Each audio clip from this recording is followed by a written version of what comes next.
cold-hearted bitch.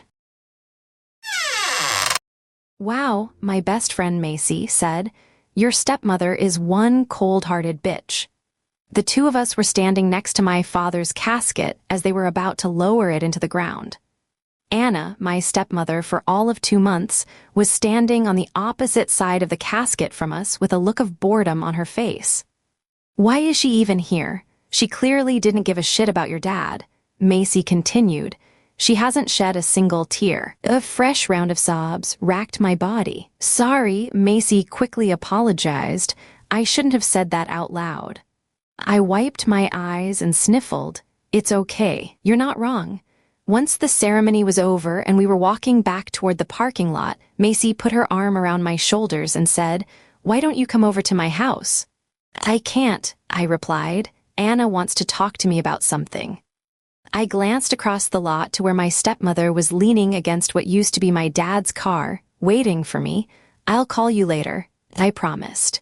"You better," Macy said before leaving to catch up to her parents. Anna and I didn't say a word to each other until we got home. "Would you do me a favor?" Anna asked as we walked through the door. I turned to face her and didn't say a word. I wanted to hear what the favor was before committing to doing it. "Upstairs on the shelf in my closet is a jewelry box," she said. "Can you bring it down here?" "Why can't you go up there and get it yourself?" That's what I wanted to say to her, but I couldn't bring myself to be that rude and instead said, "Sure." The box she was talking about was made out of wood and was about 8 inches long and 4 inches wide. Various flowers were intricately carved on the outside of it. It was actually quite pretty. I tried to open it to see what was inside, but I couldn't figure out where the lid was. When I got back downstairs, I found Anna sitting at the kitchen table. "Here it is." I placed the box in front of her. She placed her hand on top of it and pulled it closer. "I know you think I'm a heartless bitch," she said, "and you're partially right." She grabbed the edge of the box, lifted the lid that I couldn't find, and then pushed it back toward me so I could see what was inside. I gagged and had to look away when I saw the still beating heart inside. "I am heartless," she explained, "but I'm not a bitch, I'm a witch." I heard her close the box and slide it back across the table. "Why did you show me that?" I asked. "Because I think you deserve to know the truth," she said. "Your father was not the man you thought he was." She paused for a moment to let her words sink in. "Do you know how your mother died?" Anna asked. "She was in a car accident." That was what my father always told me. "That's not entirely true," she said. "There was an accident, but your father staged it after he poisoned her." "You're lying," I snapped. "It's true," she said. "He did it for the insurance money." I turned and started to storm out of the room. "Your mom was my sister," Anna called out. I stopped and turned back to face her. "She's the reason I'm here," she revealed. I returned to the table. "Your mother turned her back on our ways. Otherwise, she would have been able to protect herself from your father." Anna placed her hand on the box that held her heart. "Your father tried to do the same to me, but this protected me." She patted the box. "As long as my heart beats in here, no harm can befall me." "Did you kill him?" I asked. "I did," she admitted. "A lot sooner than I'd intended. I was planning on making him suffer for what he did to your mother and my sister. But then I found this." She reached into her purse and pulled out a document which she handed to me. "Your father took out a life insurance policy on you," she continued. "Trying to kill me was proving to be too difficult for him, so he decided to go after you instead. So, I killed him before he could kill you." I opened the document and looked at it. Apparently, my life was only worth $100,000. "You now have 2 choices," Anna announced. "I can leave you here with the insurance money I'll be getting from your father's death to live your life as you please, or you can come with me and learn how to do things like this." She tapped the wooden box. "Submitted by /U or Visceral Mass link comments."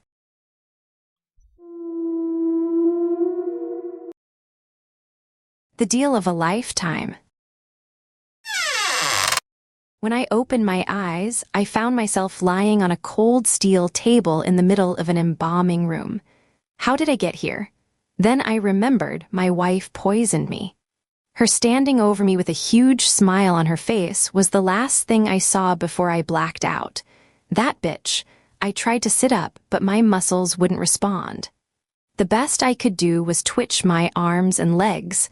I have to get out of here. I'm not dead. I had to force each word out of my mouth, and when I did, it didn't sound anything like what I was trying to say. That didn't matter, though, if there was someone in the room with me. They'd hear me mumbling and realize I was still alive. I waited to see if anyone would respond, but nobody did. I'm on my own. With great difficulty, I was able to turn my head to the side and see a desk a few feet away. If I can just get to that phone, I can call for help. With every ounce of effort that I could muster, I inched my arm close enough to the edge of the table that gravity eventually took over and pulled it the rest of the way off. Now comes the hard part. I focused all my energy on my opposite shoulder and started lifting it off the table. It took me a long time, but I was eventually able to roll myself onto my side. My body continued moving as the weight of my dangling arm gave just enough pull to drag me off the table onto the floor. In the process, my other arm flailed out, knocking over a nearby tray of embalming tools. Someone had to have heard that, I thought as I fell. Thankfully, whatever was paralyzing my body also numbed the pain of me smacking into the floor. Oh, thank God, I heard the squeak of a door opening, followed by hard-soled shoes on the concrete floor. What the hell? The person knelt next to me, placing a finger against my neck, checking for a pulse. Someone seriously screwed up. You're still alive, he said. Wife. Poison me. Again, the words came out garbled, but the man was able to understand what I was saying. I know your wife poisoned you, he said. She paid me a shit ton of money to get rid of your body. What? I mumbled. Sorry, dude, he replied, but this doesn't change anything. A deal's a deal. That's when he grabbed my arms and started dragging me toward the cremation chamber, submitted by /U or Visceral Mass link comments.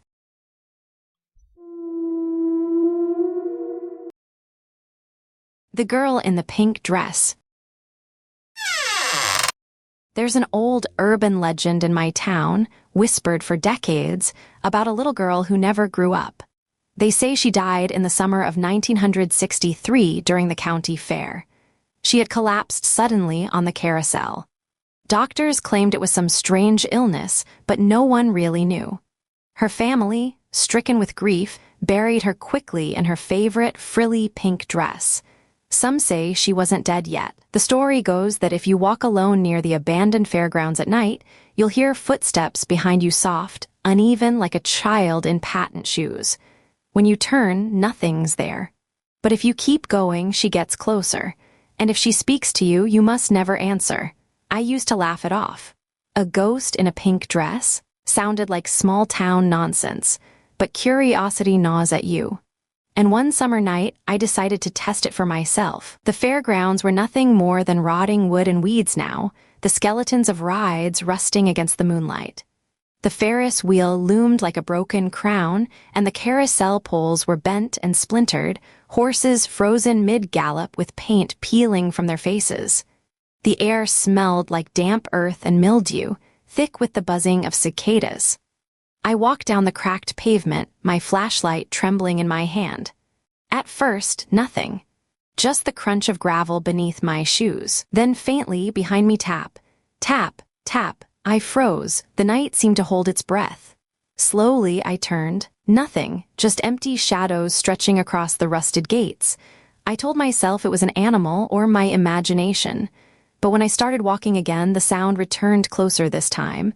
Tap, tap, tap. My stomach dropped. My throat went dry, and then I saw her. She couldn't have been older than 10, standing a few yards away.